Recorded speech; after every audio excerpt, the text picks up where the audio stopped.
Pinnelli Ramakrishna Reddy bail petition పై నేడు AP high court తీర్పు ఇవ్వబోతోంది. 3 పిటిషన్లపై నిన్న విచారణ చేపట్టిన కోర్టు తీర్పును ఇవాల్టికి వాయిదా వేసింది. ఈవీఎం ధ్వంసం కేసు, సీఐపై దాడి కేసుతో పాటు మహిళను దుర్భాషలాడిన పిన్నెల్లిపై 3 కేసులు నమోదయ్యాయి. ఈ 3 కేసుల్లో ముందస్తు బెయిల్ కోరుతూ పిన్నెల్లి పిటిషన్ దాఖలు చేశారు. దీనిపై ఇవాళ కోర్టు తీర్పు ఇవ్వబోతోంది.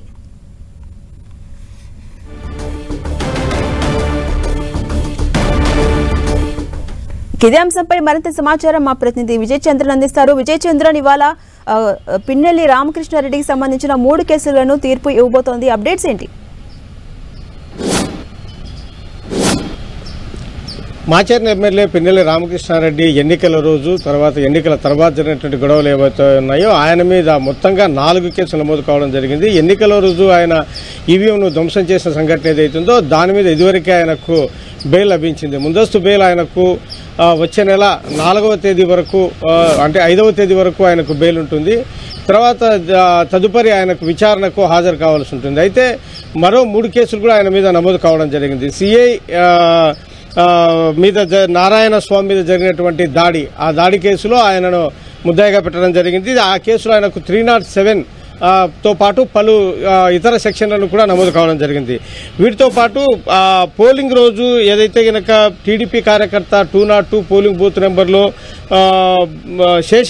నంబూరి శేషగిరిరావు అనే వ్యక్తి మీద టీడీపీ కార్యకర్త మీద దాడి జరిగింది. ఆ సమయంలో ఆయనకు తీవ్ర గాయాలు కూడా కావడం జరిగింది. ఈ నేపథ్యంలో ఆయన కూడా ఒక కేసు పెట్టడం జరిగింది. దానికి సంబంధించి కూడా 307 అటెంప్ట్ మర్డర్ కేసు ఆయన మీద నమోదు కావడం.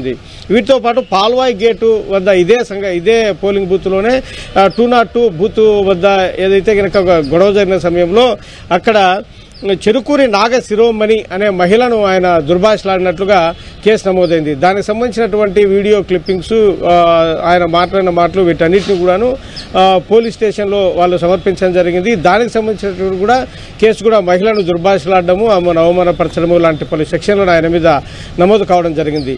ఈ 3 కేసుల మీద నిన్న దానికి సంబంధించినటువంటి విచారణ పూర్తి కావడం జరిగింది. ఇరు వర్గాలకు సంబంధించినటువంటి అంటే ఒకవైపు పోలీసు తరపు నుంచి అడ్వకేట్లు అయితేనేమి, ఈ పిన్నెల్లి తరపు అడ్వకేట్లు అయితే తమ వాదనలు వినిపించడం జరిగింది. నిన్న తీర్పు రిజర్వ్ కావడం జరిగింది. ఈ తీర్పు రిజర్వ్ అయిన తర్వాత ఈ రోజు దానికి సంబంధించినటువంటి అంటే తీర్పు రిజర్వ్ చేశారు. ఈ రోజు దానికి సంబంధించినటువంటి తీర్పును ఇవ్వనున్నారు. వీటితో పాటు ఇన్ప్లీడ్ పిటిషన్ తెలుగుదేశం పార్టీ కూడా వేయడం జరిగింది. దానికి సంబంధించినటువంటి వ్యవహారంలో కూడా ఈ కేసు సంబంధించినటువంటి ఎటువంటి నిర్ణయం తీసుకుంటుందనే మటుకు వేచి చూడాల్సి ఉంది. అయితే ఇప్పటికే ఆయన ముందస్తు బెయిల్ మీద బయట ఉన్నాడు. ఆయన హెడ్ క్వార్టర్ నరసరావుపేట దాటి వెళ్లకూడదని, తర్వాత మీడియాతో మాట్లాడకూడదని, తర్వాత సాక్షులతో మాట్లాడడం అయితేనేమి, వారితో బేరసారాలు కుదుర్చుకోవడం అయితేనేమి ఇలాంటి కార్యక్రమాలు చేయకూడదు. ఈ కేసుకు సంబంధించి ఎక్కడే కానీ మాట్లాడకూడదు. హెడ్ క్వార్టర్ వదిలి వెళ్లిపోకూడదు. అయితే ఆ కౌంటింగ్ రోజు కౌంటింగ్ సెంటర్కు వెళ్ళడానికి ఆయనకు అనుమతి లభించింది. ఈ నేపథ్యంలో ఇదే తీర్పు కూడా ఈ కేసులకు కూడా వస్తుందనేటువంటి ఆశాభావాన్ని పిన్నెల్లి తరపు అడ్వకేట్లు వ్యక్తం చేస్తున్నారు. మరి ఈ రోజు ఎటువంటి నిర్ణయం తీసుకుంటుందో హైకోర్టు వేచి చూడాల్సింది. అలాగే విజయ్ చంద్రన్, సుమారుగా 2 గంటల ప్రాంతంలో ఇవాళ తీర్పు వచ్చే అవకాశం ఉంది. దీనికి సంబంధించి మధ్యాహ్నం 12 గంటల లోపు దీనికి సంబంధించినటువంటి తీర్పు వెలువడే అవకాశం ఉంది. Right, thank you Vijay Chandran.